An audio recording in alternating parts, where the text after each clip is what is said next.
ငါတော့ယူတော့မှာပဲတကယ်ကိုယူတော့မှာဒီနေ့ကကျောင်းကလူဆိုးလေးနဲ့ငါအနီးဆုံးရှိခဲ့တဲ့နေ့ပဲသူကတကယ်ကိုချောလွန်းတဲ့အရင်ကသူ့ကိုအဝေးကပဲမြင်ဘူးလားအနီးကကြည့်ရင်ပို့ပြီးတော့တောင်ချောလိုက်မယ်လို့မထင်ထားမိဘူးဖရားကြီးအထူးသဖြင့်မေးစင်းနေတဲ့အဲ့ဒီမျက်ဝန်းတွေကလေသူချောလွန်းလို့ငါတော့သတိလစ်မတက်ဖြစ်သွားရတယ်ရောင်ငါ့ကိုအဲ့လောက်အကျယ်ကြီးလာမစိတ်ပါနဲ့အိုးဝမ်ရှောင်လဲသတိပြန်ဝင်လာပြီးချက်ချင်းပဲလက်ကိုလွှတ်လိုက်ပါတယ်စော်ကြီးငါအရန်စိတ်လှုပ်ရှားသွားလို့ပါဒါပေမဲ့နင်ကလည်းအရန်နုနယ်လွန်းတာကိုငါကတကယ်ပဲအဲ့လောက်အာတန်နေလို့လားရှင်ဝမ်ကတော့စိတ်ထဲမထားပါဘူးအဲ့ဒီအစားသူမကိုပြန်ပြီးနှစ်သိမ့်ပေးခဲ့ပါတယ်ရပါတယ်ကိစ္စမရှိပါဘူးအဲ့ဒီနောက်ဝမ်ရှောင်ကဇီနီယန်เจ้าကိုထပ်ပြီးပြောလာပြန်ပါတယ်စကားပြောရဲဆိုတာထက်ဇီနီယန်ဘလောက်ချောเจ้าကိုမောပန်းချင်းမရှိတဖွာဖွာချီကျူးနေခဲ့တာပါသူမဟာစာတင်ချိန်စခါနီးမှပဲမပြတ်နိုင်မလဲနိုင်နဲ့ထွက်သွားခဲ့ပါတယ်သူမထွက်သွားတာနဲ့လင်ရချင်းကအေးဆက်ဆက်နဲ့နှာခေါင်းရှုံလိုက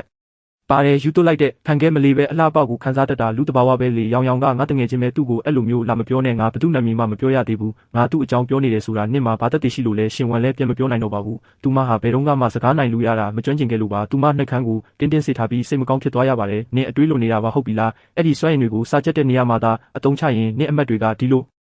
ဖြစ်နေမှာမဟုတ်ဘူးရှင်ဝန်လည်းဆက်နားမထောင်နိုင်တော့ပဲခတူတူနှာခေါင်းရှုံးလိုက်ပါတော့တယ်သူမဟာနူးညံ့တဲ့ဆရာရှိပြီးအမြဲတမ်းစိတ်သဘောထားအေးစိတ်ပုံပေါ်တာကြောင့်လင်ရန်ချင်းကသူမကိုပြန်မပြောရဲဘူးလို့ထင်နေခဲ့တာပါဒါပေမဲ့အဲ့ဒီလောင်ရည်တန်ကရန်ဖြစ်ရတာထက်ပိုပြီးခံရခက်စေပါတယ်ရင်ထဲမှာဒေါသတွေထွက်လာပြီးနှက်ခမ်းကိုတင်းတင်းစိတ်ကစာအုပ်ကိုဆွဲထုတ်ပြီးအတန်ကြဲကြဲနဲ့စာမျက်နှာတွေကိုလှန်ပစ်လိုက်ပါတော့တယ်နောက်ထပ်စာတင်ချိန်အနှဲငယ်အထိသူတို့နှစ်ယောက်ဟာစိတ်ကောက်နေကြပြီးတယောက်စကားတစ်လုံးမှမပြောကြတော့ပါဘူးသူတို့အရွယ်မိန်းကလေးတွေရဲ့တငယ်ချင်းတန်ရောစင်ကဒီလောက်အထိထိခိုက်လွယ်ပြီးနုနယ်လွန်းလာပါတယ်ဒီကိစ္စအလုံးရဲ့တရားခံကတော့ကျောင်းစင်းကောင်းလောင်းတီးတဲ့အထိစာပွဲပေါ်မှာအိပ်ပျော်နေတော့မှာပဲရှင်ဝန်တယောက်လွယ်အိတ်ထဲစာအုပ်တွေထည့်နေရင်နောက်ကိုလှမ်းကြည့်လိုက်မိပါတယ်မွန်းတဲ့နေအောင်ကြီးကပြတင်းပေါက်ကနေဖြာကျနေပြီးဘေးဆောင်အိတ်နေတဲ့ထိုကောင်လေးရဲ့စွန့်ထွက်နေတဲ့နှာတံပေါ်ကိုကြားရောက်နေပါတယ်သူ့မျက်နှာကဝင်းပနေပြီးရှေးဟောင်းနှစ်ဖျားတစ်ပါးလိုတိတ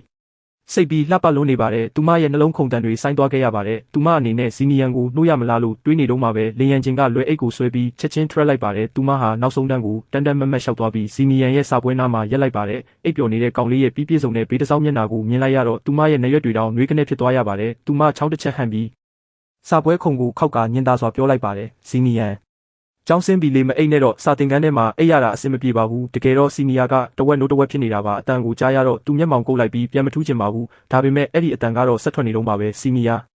နေ့လေစာစားချိန်ရောက်ပြီလေးမအိတ်ပါနဲ့တော့တမနက်ခင်းလုံးအိတ်တာတော့မဝသေးဘူးလားသူမကတကယ်ကိုစူညံလွန်းလာပါတယ်စီနီယန်လည်းစိတ်ပြက်လက်ပြက်နဲ့ခေါင်းထောင်လာပြီးအနှုတ်ခံလိုက်ရလို့မကြည်မနှက်ဖြစ်နေတဲ့မျက်ဝန်းတွေနဲ့အေးဆက်ဆက်လန့်ကြည့်လိုက်ပါတယ်အဲ့ဒီခံစားချက်မဲ့တဲ့အကြည့်ကလင်းရန်ချင်းကိုမနေ့ကအကြောင်းပြန်တရိရသွားစေပြီးအမိခံလိုက်ရမှာကိုကြောက်တဲ့စိတ်တွေပြန်ဝင်လာပါတယ်အတန်းကောင်းဆောင်တယောက်အနေနဲ့အစားစားဖို့စေတနာနဲ့လာတတိပေးတာပါနော်အဲ့လိုပြောပြီးတာနဲ့သူမဟာသူ့ရဲ့တုတ်ပြန်မှုကိုမကြ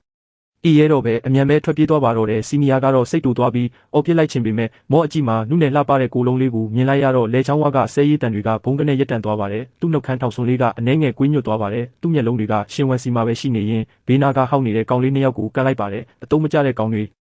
အမလေးလန့်လိုက်တာနီယာငါကိုဘာလို့ကန်တာလဲထမင်းသွားစားမယ်သူကအရင်ဆုံးရှေ့ကနေထွက်သွားခဲ့ပါတယ်နောက်တကားကပွင့်နေပေမဲ့သူကတော့ရှေ့တကားစီကိုတန်မတ်သွားခဲ့တာပါရှင်ဝမ်ရဲ့ဘေးကနေဖြစ်သွားတဲ့အချိန်မှာသူကတမင်တက်လူလူနဲ့သူမရဲ့လက်မောင်းကိုမထိပုတ်တိုက်သွားခဲ့ပါတယ်ထင်တဲ့အတိုင်းပဲရှင်ဝမ်ကအံ့အားသင့်စွာနဲ့မောကြည့်လာပါတယ် sorry နော်အတန်းဖော်လေးငါတမင်တိုက်မိတာမဟုတ်ပါဘူးနာသွားလားမထိလေးတိုက်မိတာပဲဟာငါကဘာလို့နိုင်ရမှာလဲဒါပေမဲ့လည်းတောင်းပန်ပါတယ်ကွာနင်ဘလို့ရော်ကြီးမျိုးလိုချင်လဲရော်ကြီးပေးရလောက်အောင်မပြင်းထန်ပါဘူးမလိုပါဘူးငါအဆင်ပြေပါတယ်မရဘူးလေနင်ကငါရော်ကြီးကိုလက်မခံရင်ငါတစ်သက်လုံးစိတ်မကောင်းဖြစ်နေမှာပေါ့နွားတို့လက်ဖက်ရည်တောက်မလားဟာကျောင်းကအလှပန်းလေးရေတိုနီယန်ကသူများအကျွေးတင်ကြံနေတာကိုလုံးဝမကြိုက်ဘူးနင်သာသူ့ကိုအစားပြန်ပေးခွင့်မပြုရင်သူအဲ့ဒါကိုပဲတွေးနေလိမ့်မယ်သူတနေ့ခင်းလုံးစိတ်မကောင်းဖြစ်နေမှာကိုနေတကယ်ပဲရက်ဆက်နိုင်လို့လားအဲ့လောက်ထိမဟုတ်ပါဘူးဒါပေမဲ့စီနီယန်ကခေါင်းတငိမ့်ငိမ့်နဲ့သူမကိုထပ်မေးလိုက်ပြန်တယ်အဲ့ဒါဆိုနွားတို့လက်ဖက်ရည်တောက်မှာလားတောက်ပါမယ်သူမရဲ့အဖြေကိုရပြီးတဲ့နောက်မှာတော့စီနီယန်ကဆက်ပြီးအနှောက်ယှက်မပေးတော့ပဲပြက်ပြက်တသားပဲထွက်သွားခဲ့ပါတော့တယ်ဟိုင်းအလှပန်းလေးဘိုင်အလှပန်းလေးနင်တို့ကိုလည်းဟိုင်းမှာပဲဘိုင်တော့သူတို့၃ယောက်ထွက်သွားပြီးနောက်ကိစ္စအလုံးကိုဘေးကနေမြင်တွေ့နေရတဲ့ဝန်ဆောင်ဟာအတင်းဖြင်းပြောချင်စိတ်တွေအပြည့်နဲ့သူမနာကိုတိုးလာပါတော့တယ်အပြင်ထွက်ပြီးမှပြောရအောင်